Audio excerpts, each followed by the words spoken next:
네, 안녕하십니까. 부산일보 유튜브 조사분다의 박상환입니다. 지금 3시쯤 됐으니까 21대 대선 캠페인도 약 9시간 정도가 남았습니다. 조금 전에 박수영 의원 모시고 내가 본 김문수라는 주제로 얘기를 해봤는데, 이제 우리 그 민주당의 부산의 보물 같은 우리 존재죠. 최인호 의원 모시고 내가 본 이재명이란 주제로 우리가 또 입을 좀 털어보도록 하겠습니다. 최 의원님 어서 오세요. 아유, 안녕하십니까. 고생 많으시죠? 아이고, 예. 뭐 이제 선거 하루 남았고 네. 목이 좀 쉬었습니다. 아이고 목이 많이 쉬셨네요. 예, 예. 어제 하여튼 많이 다녔습니다. 유세차 타고.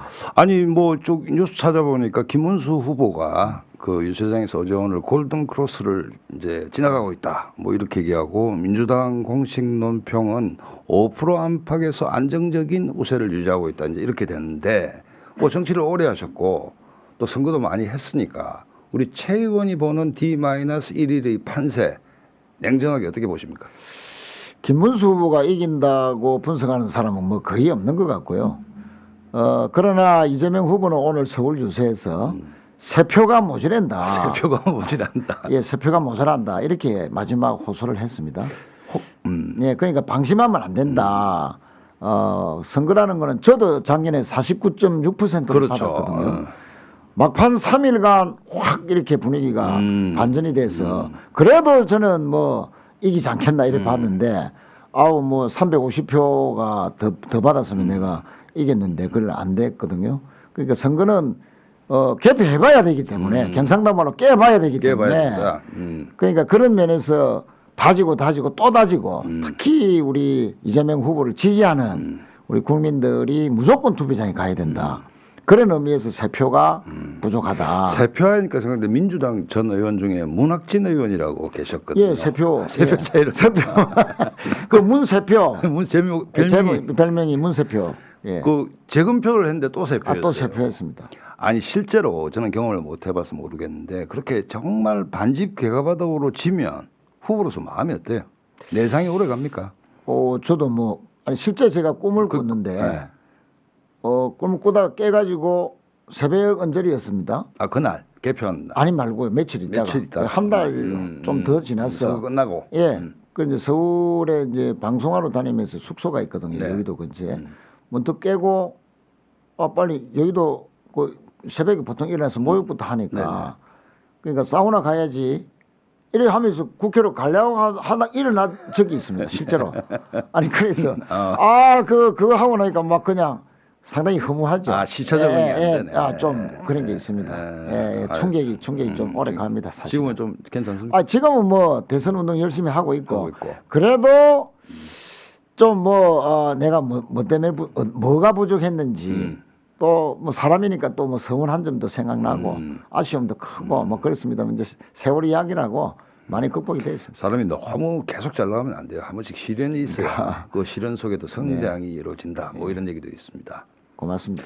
최 의원 만나면 개인적으로 이제 내가 아는 이재명이 오늘 제목이니까 정말 내가 질문 많이 우리 이 프로를 보시는 분들도 궁금한데, 어쨌든 정치를 시작하게 된 계기는 노무현 전 대통령과 함께 그것 때문에 시작했지 않습니까? 노무현 전 대통령의 뭐 가장 가까운 측근 중에 한 명 아니었습니까?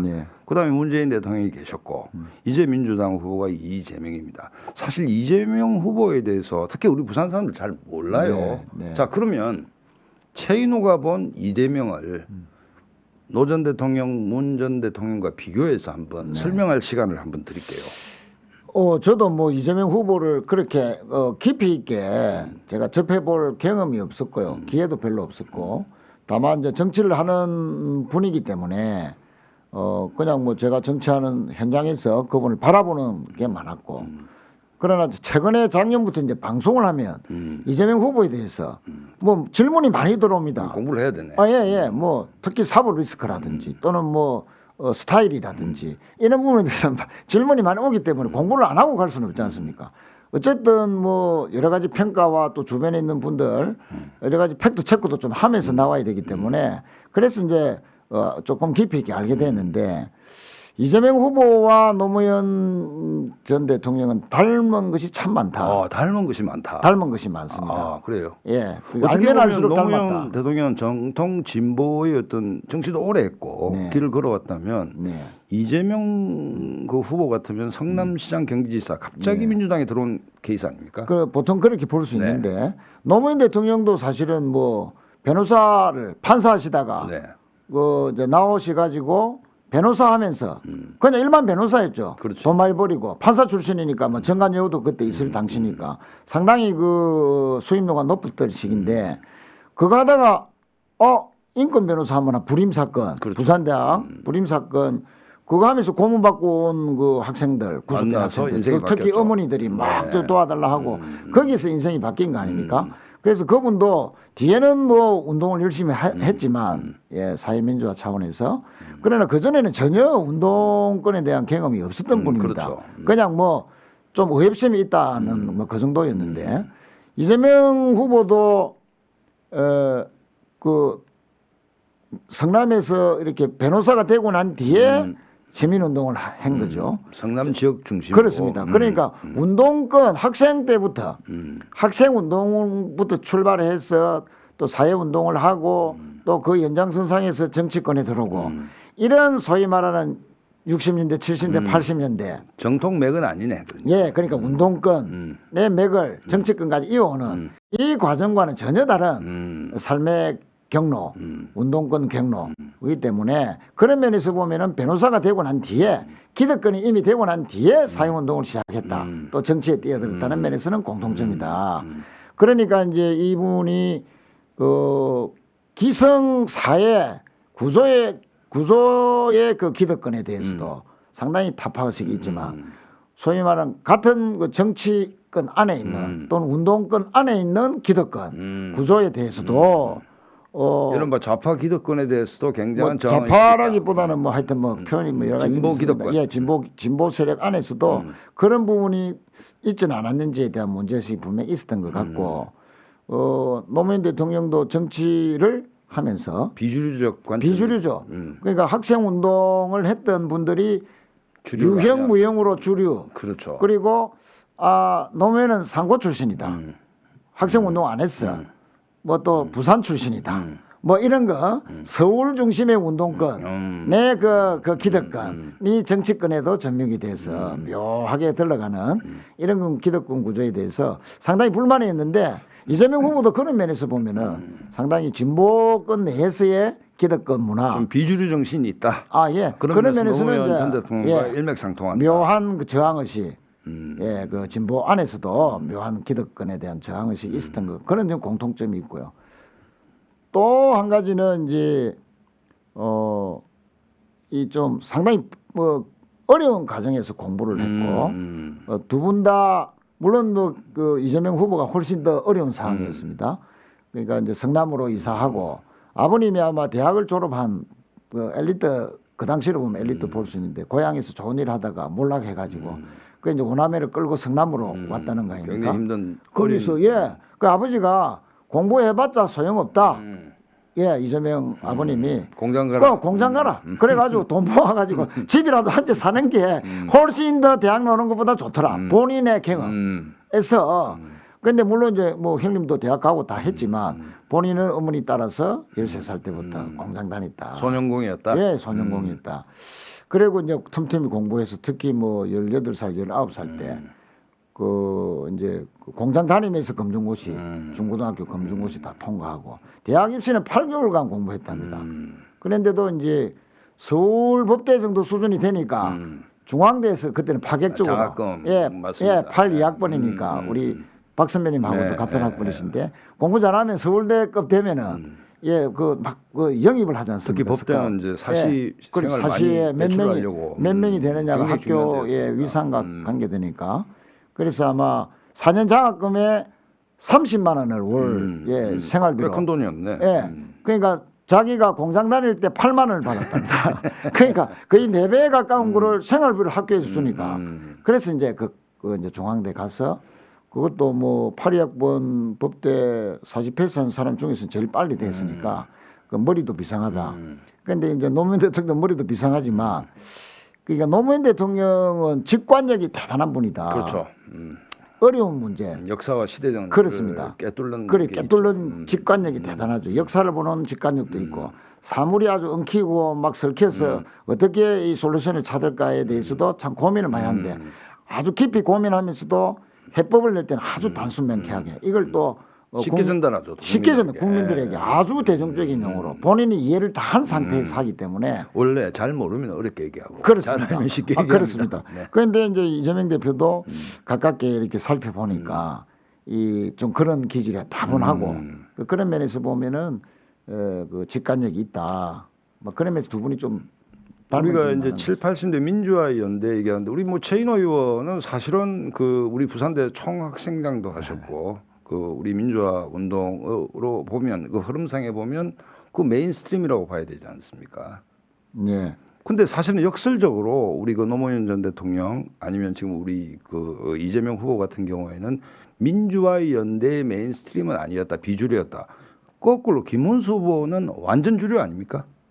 김문수 후보는 뭐 완전 주류 중에 주류고 서울대 출신에 물론 뭐 노동운동도 하고 했지만 운동권이라는 큰 테두리에서 보면은 주류적 위치에 계속 있었고 그런데 이제 김문수 후보는 사실은 이제 5.3 인천 노동자 뭐 그 사건 5.3 인천 사태 유명했죠. 예, 선호련 그때 이제 그 85년도 제 대학 1학년 때 일어난 사건으로 기억하는데 그 당시는 그렇게 노동자들이 뭐 노동자들 선동해서 파업을 하고 가도에서 시위하고 이게 오히려 더 역풍을 불었어요. 전두환 정권에게 이용당했죠, 사실은. 그 어떻게 보면 극자적인 노선이다. 대중 노선이 아니고. 그러니까 이제 극자가 극으로 통한다고. 사실은 이 내란에 대해서 사실상 옹호하는 거 결별 못 하고 윤석열과 그리고 얼마 전까지도 뭐 정강훈 목사와 당도 창당하고 온 뭐 부정적이고 극우적인 영화제 뭐 집행위원장인가 하여튼 뭐 간부도 맡고 막 전국을 다니셨는데 극자와 극우를 오갔다. 그러니까 이분은 어떻게 보면 엘리트주의에 좀 빠져서 좀 관념적인 측면에서 운동도 했고 또 정치 말미에는 또 관념적 차원에서 또 극우로 빠진 물론 중간에 뭐 도지사도 국회의원도 했습니다만 뭐 잘한 면도 있겠지만 하여튼 우리 최윤이 볼 좀 때는 그런 상당히 너무 이렇게 진폭이 컸다. 진폭이 컸으니까 운동의식에는 좀 예, 극자적이었고 뭐 주류는 맞지만 우파 정치 예, 운동권에도 큰 기여를 못 했고 정치에서도 뭐 한때 잘 나갔지만 뭐 좀 오랜 기간 10년 정도 동안에는 최근 10년은 너무 오른쪽으로 좀, 치우쳐 예, 있다. 너무 좀 예, 너무 극우적이었다. 그럼 말로 뭐 충분히 저는 뭐 최인호 의원이 지금 김문수 후보를 비판하는 그 지점은 저도 뭐 100% 동의 못할 얘기는 아니다. 다만 최근에 그 우리 유시민 작가가 이제 그 설난영 여사 김문수 후보 부인에 대해서 뭐 학력 뭐 이렇게 해서 이제 파장이 일어났지 않습니까? 네. 근데 이 부분은 뭐 그 예를 들어서 최 의원의 비판의 관점에서 김문수 후보를 볼 수 있다라고 봐요. 근데 이 부분 좀 너무 나간 게 아닌가 지금 비판이 많습니다. 어떻게 보세요? 그러니까 일단은 매우 부적절했다. 유시민 작가의 부적절했다. 부적절했다. 매우 부적절했다. 네, 매우 부적절했다. 매우 부적절했고 사과를 했습니다만 제대로 한 번 더 해야 된다. 아 그래야 공인의식이 어떤 살아있다. 부분이 부적절했습니까? 아니 뭐 어쨌든 뭐 한마디로 하면은 좀 선민의식의 발현이라 할까요? 그러니까 뭐 표현 그 상처를 받았을 분들이 다 국민들도 불편했지만 노동자 문제라든지 또 여성의 문제라든지 또 아내의 문제라든지 뭐 이런 여러 가지 그 구전이나 단어들이 좀 차별적이고 편협한 시각 그러면 어떻게 뭐 노동자 출신이라고 대통령의 부인이 될 수 없다 하는 식으로 이야기를 했단 말입니다. 그거는 매우 부적절하고 공정을 외치고 그 또 사다리 기회의 사다리를 외쳤던 평소에 유시민 작가의 가치와 철학과는 전혀 반대편에서 이야기를 했기 때문에 그런 면에서 매우 부적절하다고 보는데 그래서 아까 이제 김문수 후보를 이 유시민 작가가 대학교 때부터 너무 잘 알고 그 부부를 그렇지. 그러니까 과거에 또 뭐 80년대 쫓겨날 때 유시민 작가의 여동생이 또 같은 사건에 연루돼서 김문수 후보하고 가서 뭐 고문도 당했다. 네, 네. 그러니까 너무 잘 아는 거죠. 그래 아까 제가 좀 말씀드렸듯이 극자에서 극으로 지금은 10년 동안 너무 극우적인 인사로 됐기 때문에 좀 미웠겠죠 개인적으로. 그런 그 개인적인 감정에 좀 섞여 있었다. 표현이 아마 그 방송에서 상당히 좀 오바 중에 오바로 나온 거 아니냐. 그래도 개인적으로 어떤 뭐 자리에서 이야기하는 것도 아니고 방송에서 그런 말을 했다는 건 매우 부적절했고 혹시나 평상시에 그런 선민의식이 가졌다면 그거는 유 작가로서는 좀 더 해명할 필요가 있다. 그렇게 이왕 뭐 이런 얘기 나왔으니까 좀 아픈 얘기 한번 더 하고 넘어갑시다. 우리 지난번 TV 토론에서 이준석 후보가 뭐 젓가락 논쟁이 있었는데 이재명 후보의 장남과 관련된 거예요. 근데 어쨌든 뭐 이 논쟁은 좀 있기 때문에 그 내용들은 우리 시청자께서 이제 파악하고 계시다고 보고 민주당의 대응이 좀 지나친 거 아니냐. 뭐 의원직 제명 얘기까지 나오고 이 문제 어떻게 보세요? 민주당의 그 주도로 이루어졌다는 거는 그건 아닙니다. 네. 왜냐하면은 민주당의 주도는 아니다. 예, 민주당에는 여성 의원 5분이 네. 그 윤리 징계 청구에 들어갔고요.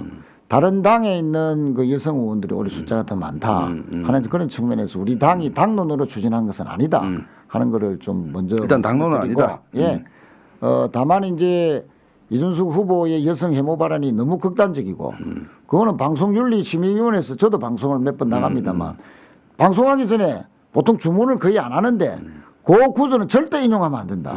방송 뭐 심의 다 그런 게 걸린다는 있죠. 겁니다. 그래서 그것도 표현 안 하고 여성 뭐 혐오 발언 이렇게 이야기하는데 이준석 후보가 갈라치기 정치를 해온 젊은 정치인이지 않습니까?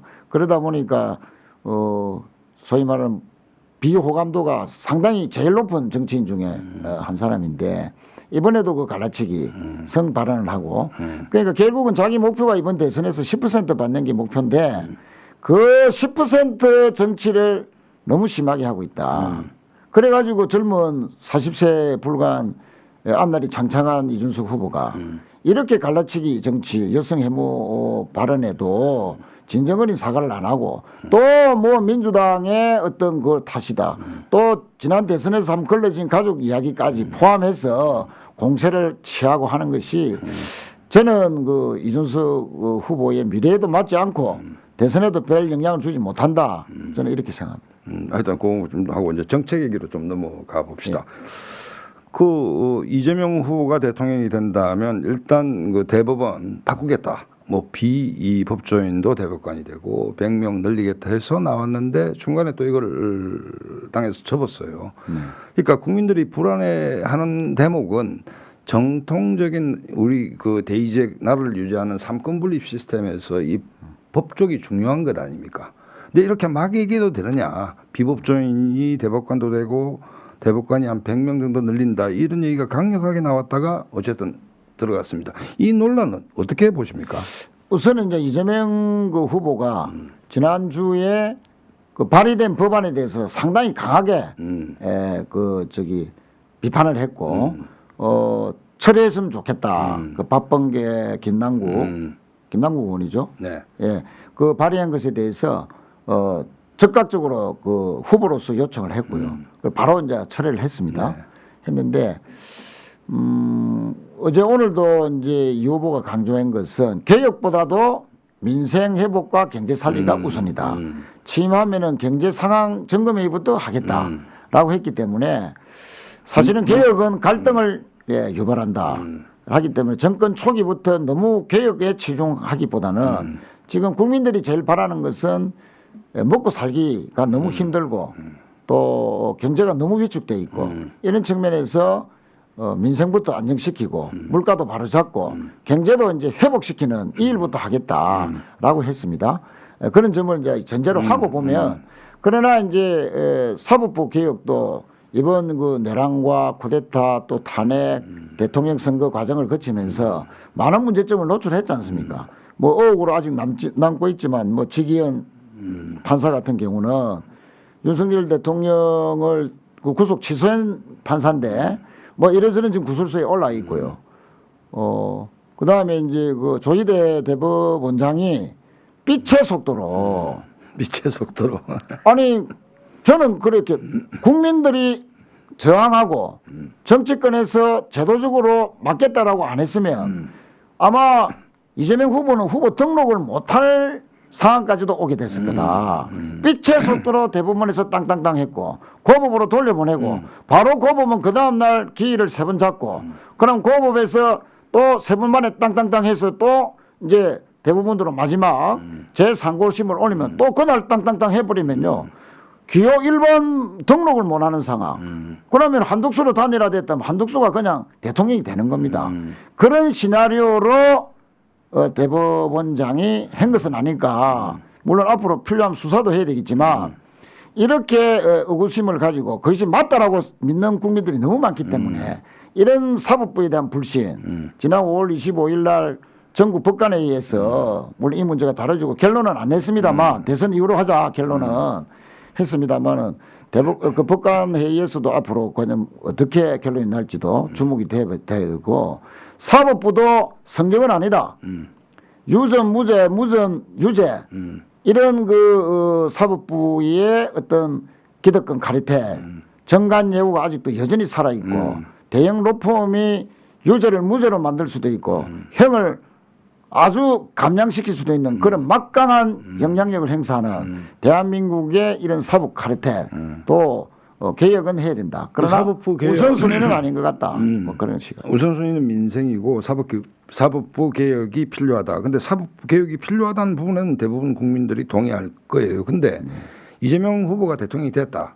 어쨌든 지금 계류 중인 재판이 많지 않습니까? 그러면 사법부 개혁을 진정성 있게 한다 하더라도 본인의 어떤 사법적 리스크를 해지 않은 그 목표용 사법부 개혁이 아닌가라는 비판하는 국민들이 있을 거거든요. 네. 그러면 이재명 후보가 대통령이 됐을 때 진짜 국민을 위한 사법부 개혁이 될 것인가?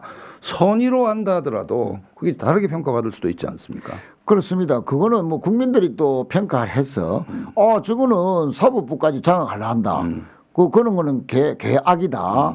또는 악법이다라고 판단하면 저항이 아주 거세게 되겠죠. 지금 뭐 야당도 뭐 100석이 훨씬 넘는 의석을 갖고 있고요. 여론을 얼마든지 주도할 수 있는 그런 능력도 있고 국회 힘도 있습니다. 그렇게 되면 당연히 이제 저항이 일어날 것이라는 걸 말씀드리고 다만 이제 헌법 84조는 소추를 못하도록 되어 있지 않습니까? 그 소추는 기소만 못하는 게 아니고 재판도 못하도록 한다 하는 게 대다수 헌법학자의 임기 중에 물론입니다. 네. 일부는 주장하지만 거의 아마 절대 다수의 헌법학자들은 소추의 의미는 재판까지도 포함한다라고 보고 있고 특히 우리나라는 이 국가 기소 독점주의, 검찰의 또 기소 독점이 양 두 개를 다 겸하고 있는 헌법적으로 있기 때문에 자 이거를 만약에 기소된 사람이 대통령이 돼도 재판을 계속 해야 된다라고 하면 자 윤석열 정부 같은 이 검찰을 조종해서 야당 인사를 계속 탄압하는 일이 재현된다면 무조건 기소부터 하고 보는 겁니다. 그러면은 유력한 야당의 정치인은 대선 후보로 그거는 이제 출마를 사실상 못하게 하는 거죠. 그러니까 헌법을 우리가 84조를 만들 때 입법 취지는 목적은 헌법 정신은 이렇게 검찰에 의한 부당한 탄압에 의해서 참정권, 특히 피선거권에 대한 출마가 제약돼서는 안 된다는 정신에서 만들어졌기 때문에 84조에 따라서 재판은 뭐 중지될 수밖에 없고 중지되는 게 맞다고 생각합니다. 자 이제 그다음에 정책 얘기가 사실은 뭐 하다 보면 재미없는데 어쨌든 그 승수 효과 뭐 이런 얘기가 있고 최근에 논란이 됐죠. 그다음에 이재명 후보가 대통령이 되면 나라 국간을 확 열어제낄 거다. 굉장히 어떤 적자재정 정책을 과감하게 할 거다. 또 반대쪽에서는 그러다가 남미꼴 난다. 뭐 이런 논란이 있습니다. 자, 이재명 후보가 대통령이 됐다. 정말 적자재정을 어느 정도로 과감하게 아니면 담대하게 아니면 무모하게 할 거라고 보세요? 글쎄요. 저는 뭐 진보는 뭐 재정 확장 정책 또는 뭐 보수는 재정 안정 정책 또 긴축 정책 뭐 보통 이렇게 표현하는데 맞을 때도 있고 틀릴 때도 있습니다. 우리가 노무현 대통령 때도 긴축할 때는 했고 또 문재인 정권 때는 또 코로나 때문에 또 돈을 풀어야 될 때는 또 풀었고요. 그거는 뭐 박근혜 정부들 그럼 확장 정책을 안 했습니까? 그것도 이명박 정부 때 다 했던 일이고 그래서 그때 때에 따라서 확장과 긴축은 언제든지 정책적으로 선택할 수 있는 사안이다라고 보는 것이 맞고 최근에 이재명 후보는 이 추경 30조 자영업자들을 위해서 네. 지금 우리나라가 OECD 국가 중에서 자영업자 비율이 압도적으로 많은 나라 아닙니까? 그렇죠. 28%를 차지한다 할 정도인데 얼마나 지금 최근 6개월 동안 계엄 이후에 장사가 안 됐으면 이 자영업자 비율이 뚝 떨어졌습니다. 뭐 코로나보다 더하다. 더하다. 이 완전히 장사를 폐업하는 수준으로. 그러니까 자영업자들이 폐업하면 이제 거의 극빈자 수준으로 전락하는 그렇죠. 거거든요. 사회적으로 이제 최하층으로 가는 겁니다. 희망도 잃어버리고 직업이 없어지는 자 이런 고통에서 살고 있는데 이것만큼 빨리 극복해야 된다. 소비를 진작시키고 골목 경제를 살려야 된다. 그런 측면에서 이제 추경 30조는 반드시 하겠다라고 강조를 했고 저는 이런 면에서는 당연한 정책이다라고 보는데 그러나 이제 일반적인 그 경제 정책에서는 저는 확장 정책을 남발하지 않을 것이다. 오히려 저는 성장 없이 복지 없다라고 이제 줄곧 강조했습니다. 네. 작년부터 이재명 후보가 그러니까 성장을 해야 이 세수가 들어오고 그렇죠. 세수를 확보해야 복지도 할 수 있는데 그러니까. 아니 세수가 안 들어오는데 복지만 늘리면은 재정 파탄이 올 거 아닙니까? 그거는 누구보다도 이재명 후보가 잘하고 있다. 그런 측면에서 중도 실용주의 노선이라는 게 핵심이 결국은 성장 우선론. 물론 우리 당 내에서는 볼멘 소리도 나옵니다. 아니 우리 당의 저 전통적인 정책이 기본 시리즈인데. 뭐 기본 시리즈 복지 강조 이건데 왜 이 성장 중심으로 하냐. 그래서 그걸 논리적으로도 설득하고 있는 중이고 아마 대통령이 되면은 오히려 성장 쪽으로 강조할 것도 오늘도 유세에서 민생 안정과 경제 살리기부터 하겠다 하는 것이 저는 아주 진정성 있는 주장이다. 작년부터 계속 강조해왔다. 이렇게 말씀드리겠습니다. 그러면 일방적으로 그냥 그 검거를 열어서 막 퍼주는 것은 없다. 아이고 그건 전혀 뭐 전부당 만부당하고 걱정 안 해도 됩니까? 그런데 이제 그 지역 화폐에 대해서 성수교과 이야기를 하는데 실제 우리나라 그 지자체가 한 240개 정도 되는데 네, 그렇죠. 기초지자체 200개 200여개 되는데 170개 이상이 채택을 하거든요. 이거는 지역화폐를. 당에 관계없이 그 구청장이나 기초단체장이 당 소속과 관계없이 다 대부분 채택하고 있습니다. 왜냐하면 그게 그 한정된 그 지역에서만 쓸 수 있도록 하지 않습니까? 그러니까 이 돈으로 주면 괴정시장에도 지역화폐가 있습니다. 있습니다. 있고 그러니까 이제 돈으로 주면은 저축할 수도 있고 안 쓰는 거죠. 그 다음에 또 다른 지역에 가서 장사가 잘 되는 데 가서 또 쓸 수도 있고 그러면 안 되니까 한정된 그 지역에서만 쓰라. 그러면 그 동네에 안 쓸 수가 없지 않습니까? 저축을 할 수도 없고 기간을 정해놓거든요. 기간을 정해놔서 쓰라 이거니까. 그럼 예를 들어서 사하구에서 발행한 지역화폐는 괴정시장인데 그렇지. 해운대 와서는 못 씁니까? 부산 시내 이제 동백전이라고 해서 부산 시내 전체가 통용되는 게 있고. 지역화폐도 있고 그 기초지자체가 또 사하구다 해서 또 발행하는 지자체도 일부 있고 그렇습니다. 그러니까 그 이른바 이제 성수 효과는 거기서 있다. 있죠. 그게 골목 경제를 돌리고 선순환을 하는 거니까 그런 거를 강조한 겁니다. 이재명 후보가. 예. 자, 부산 공약은 뭐 우리 저 의원의 지지 기반이 부산이니까 자 HMM 현대 상선이죠. 네. 옮긴다 안 옮긴다. 첫째 질문 이게 개인 기업 아닙니까? 어째 주식회사하고 주주들이 있는데 민주당의 무슨 법안 보면 뭐 이게 좀 배치되는 것 아닙니까? 주주의 이익이 있는데 그걸 대통령이 된다 해서 이리 가라 저리 가라 이게 지금 말이 되느냐라는 얘기가 있습니다. 그렇죠. 뭐 그런 부분은 지적은 뭐 분명히 있을 수 있고 다만 이제 이 HMM은 옛날 현대상선인데 거의 부도 직전에 몰렸습니다. 그러니까 박근혜 정부 때 한진해운이 그 세계적인 5대 팔았죠. 얼라이언스에까지 포함되어 있던 한진해운이 도산이 돼 버렸습니다. 그런데 이제 그 이후에 우리 국적 선사가 하나는 꼭 있어야 되는데 유사시에 국적 선사가 없으면 그렇죠. 큰일 나죠. 그 뭐 원유나 가스를 무슨 배로 그 할 겁니까? 그 급하면은 국적 선사는 또 군함의 대체용으로도 씁니다. 그런데 그런 국적 선사가 없이는 이 결정적으로 국익에 타격이 온다 해서 문재인 정부 때 해양진흥공사, 진흥공사에서 집중적으로 현대상선을 살렸습니다. 그래서 이제 HMM으로 이름을 바꿨는데 해양진흥공사와 산업은행이 지분을 70% 갖고 있습니다. 그러니까 사실상 공기업이죠. 그러니까 산업은행 해진공이 70%다. 그렇습니다. 그러면 이제 정부의 의지가 당연히 반영될 수밖에 없고 다만 뭐 일방적으로 직원들 뭐 강제로 해라 이런 건 아니고 노조와 충분히 타협을 해야 되고 1차 공공기관 이전 때도 노무현 정부 때 할 때 노동조합의 반발이 심했습니다만 극적으로 타협을 했습니다. 노동조합이 원하는 거 들어주고 그럼 당신들 합의해라. 그때 한두 개가 아니었죠. 180개 전국에 다 있고 부산에도 11개가 내려가 있거든요. 그렇죠. 그런 이제 그 과정을 받는다. 또 부산에 가면 당장의 헤드쿼터 기능이 먼저 부산에 내려오고 또 직원들 이주하려면 또 정주 여건도 갖춰줘야 되고 그에 맞는 인센티브도 줘야 되고 또 회사의 기업에 대한 또 인센티브 면세 혜택이라든지 뭐 이런 게 또 부산시의 협조를 구하고 그러면서 또 뭐 건물을 또 지어야 될 거 아닙니까? 그럼 몇 년 걸리거든요. 그러면 이렇게 이제 점진적으로 하면은 충분히 이룰 수 있다 하는 그런. 아니 부산 시정에 관심도 많으신데 현대상선이 오면 뭐 부산 시민에게 무슨 도움이 됩니까? 일단은 이제 해수부가 부산 이전하면 공공기관 해양수산과 관련된 공공기관이 서울에 아직 10개가 있습니다. 네. 이것도 내려오게 될 것이고 그거 지금만 해도 엄청난데 네. 해마다 지금 11개 부산 공기업은 지역 인재 할당제를 30%를 무조건 예, 우리 부산 지역에 대학 나온 학생들에게만 해야 됩니다. 최소 30% 우선권을 그렇습니다.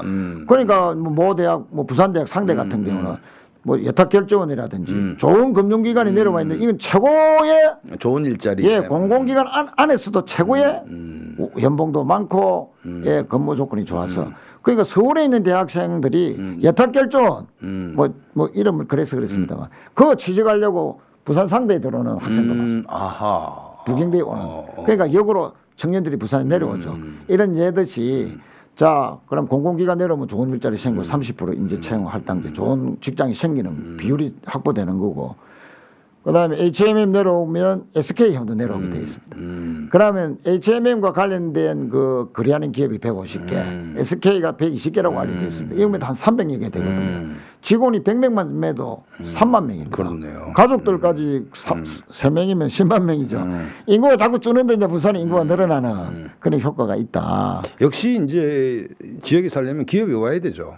기업 무조건 기업, 좋은 기업, 좋은 일자리 그걸 확보돼야 서울로 가는 이 청년들을 막을 수가 있고 부산에서도 대학 나오면 그 취직하고 양질 일자리 예, 양질 일자리 하고 결혼도 하고 부산에서 얼마든지 가족 이루고 아이도 넣고 도시야 서울보다 살기가 좋으니까 부산이 얼마나 매력적입니까?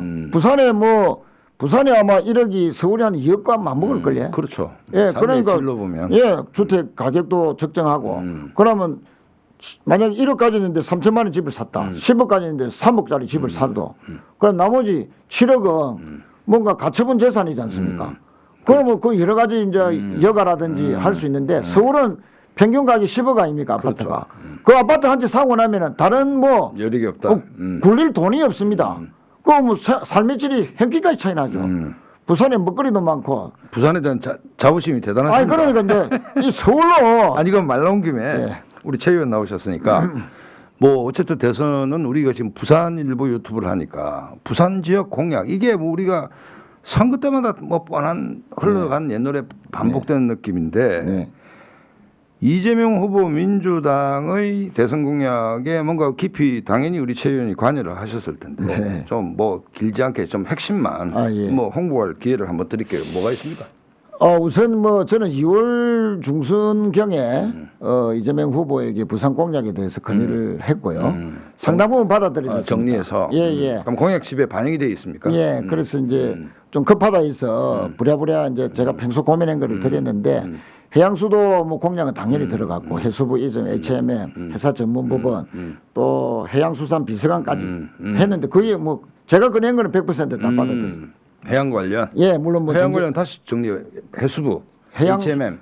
예, 해양수산부 부산 이전, HMM 부산 이전 본사, 회사 전문부본 부산 설립, 그리고 해양수산비서관 신설.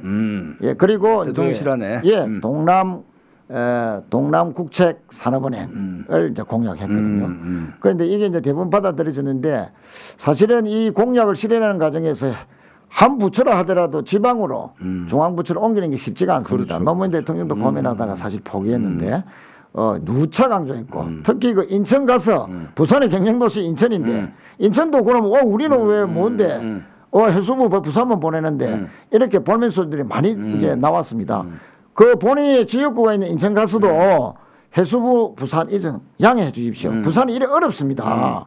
국가균형발전 측면에서라도 딱 하나 해수부 딱 하나 이전합니다. 이렇게 양해를 그러면 우리 구했을 정도로. 최 의원이 정치적 미래를 걸고 그 부분은 약속 그거는 제가 이제 중앙선대위에 해양수산 제가 위원장을 맡고 있습니다. 지금 방송 나오고 있으니까.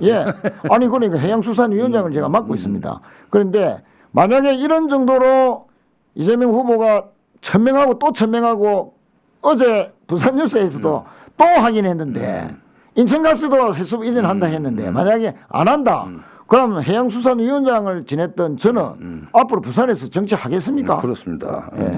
또 다른 것도. 그리고 이제 이번 그 공약 추진 과정에서 이렇게 보니까 이재명 후보의 그 좀 정치적인 특성이 상당히 이제 많이 드러났는데 어떤 부분이? 부산 뉴스 첫날 서면에서 산업은행은 이런 이유로 안 됩니다. 대신에 그렇죠. 산업은행은 오지 않지만 그것보다 훨씬 더 효과가 있는 해수부 이전, 아까 말씀드린 해양수도 공약으로 제가 하겠습니다. 이런 정면 돌파를 했거든요.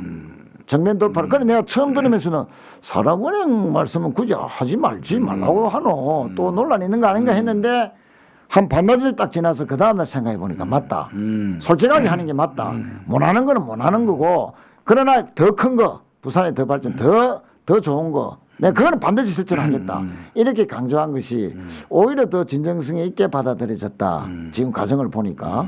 그래서 선거 막판에 해양수도 부산 공약이나 부산 공약이 파격적이기도 하지만 자꾸 강조하다 보니까 진정성을 지금 얻고 있어서 그 부분이 부산 득표에 상당히 효과를 발휘할 것이다. 이렇게 보고 있습니다. 어머님 그 해양 부분 관련해서 해양수도 뭐 해수부 이전이나 현대상선 이전을 포함한 이 부분은 우리 정치인 최인호가 디자인해서 선거 공약에 들어갔고 또 이재명 후보도 여러 뭐 약속을 했고 심지어 자기 지역구인 인천 가서도 약속을 했으니까 우리 시민들도 정신 똑바로 차리고 지켜보고 우리 최 의원께서는 정치적 부담을 상당히 지는 토론이 될 것 같네요. 하여튼 저는 만약에 대통령이 당선된다면 저는 해양수산위원장을 지냈던 그리고 내가 목이 이르신 이유가 거의 3분의 2는 해양수도 부산이기 때문에 제발 조금만 더 도와주이소 이랬는데 해양수도 부산 안 되면 저는 뭐 쓸 자리가 없습니다. 해양수도 이런 건 너무 큰 얘기고 그 사이에 아까 해수부, 해수부 HMM, 예. 회사 뭐 그렇습니다. 내가 자꾸 말을 반복해서 그랬는데 그거 그 세 개는 막 계속 이야기하고 그건 있습니다. 우리 최 의원이 하여튼 요 지금 우리가 뭐 이게 계약서를 안 쓰더라도 지금 이렇게 나가고 이 유튜브 방송했는데 이거는 뭐 이제 도장 찍는 거 아닙니까? 빼박이라고 하죠. 그러니까 이거 걸린 거 아닌가 모르겠는데. 자 마지막으로 이제 선거가 이제 얼마 남지 않았습니다. 우리 그 최인호 의원이 우리 보시는 유튜브 구독자님들한테 꼭 이재명을 좀 뽑아주십시오라고 할 수 있는 시간 한 1분 드릴 테니까 편안하게 한번 말씀해 주십시오. 구독자 여러분 이번 대통령 선거는 너무나 소중합니다. 윤석열 전 대통령의 느닷없는 계엄 때문에 6개월간 우리 국민들이 너무 고통스러웠고 물가는 천정부지로 올랐고 경제는 마이너스 성장했고 국민들의 마음이 이래저래 분열되어 있습니다.